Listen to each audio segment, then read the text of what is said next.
Hello, it's me again, Maestra Nicole. And ayan, tagal ko hindi nakapag-upload. And for today's video, we will learn about 10 cursive words. Pangasinan to Tagalog. Are you ready, class? Ayan. Itong mga words na ituturo ko sa inyo ay pwede niyong sabihin sa mga nililigawan o di kaya sa mga minamahal ninyo. So first words is inar-aro-taka. Inar-aro-taka. Inar-aro-taka. Sa Tagalog, mahal kita. And then pangalawa is magana ka.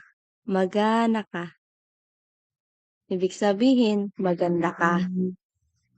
Pangatlo, nayari pa yaong karaw. Nayari pa yaong karaw. Sa Tagalog, pwede ba akong manligaw?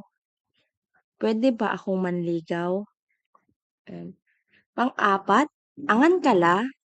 Angan kala. Sa Tagalog, kumain ka na.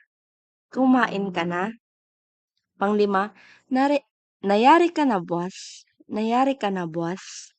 Pwede ka bukas. Ito yung mga pwede niyong sabihin pag yung nayari ka na boss, pwede niyong sabihin if nagtatanong kayo kung pwede ba siya bukas. Para sa gala, ganun. Nayari ka na boss, pwede ka bukas sa Tagalog. And pang-6, si kalabat ang apulay arom. Si kalabat ang apulay arom. Si kalabat ang gapulay arom. Ibig sabihin sa Tagalog, ikaw lang, wala ng iba. Ikaw lang, wala ng iba. And then pang-7 is ipatanirta ka. Ipatanirta ka. Ipatanirta ka. Sa Tagalog, ipaalam kita. Ipaalam kita. And then pang-8, abaten taka. Abaten taka. Abaten taka ditan. Abaten taka ditan. Sa Tagalog, sunduin kita dyan. Sunduin kita dyan. And pang-9, agkalaong babarong. Agkalaong babarong. Agkalaon babarong. Sa Tagalog, huwag ka na magtampo. Huwag ka na magtampo.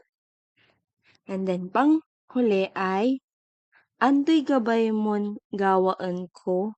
Antoy gabay mon gawaan ko. Eto, pwede niyong sabihin to if kunwari nagtatampo pa rin siya, tapos ano ba yung pwede mong gawin, 'di ba? Para mawala yung tampo niya. Ayan. Antoy gabay mon gawaan ko. Anong gusto mong gawin ko? Anong gusto mong gawin ko? And that's all. Ayan. Please subscribe my YouTube channel.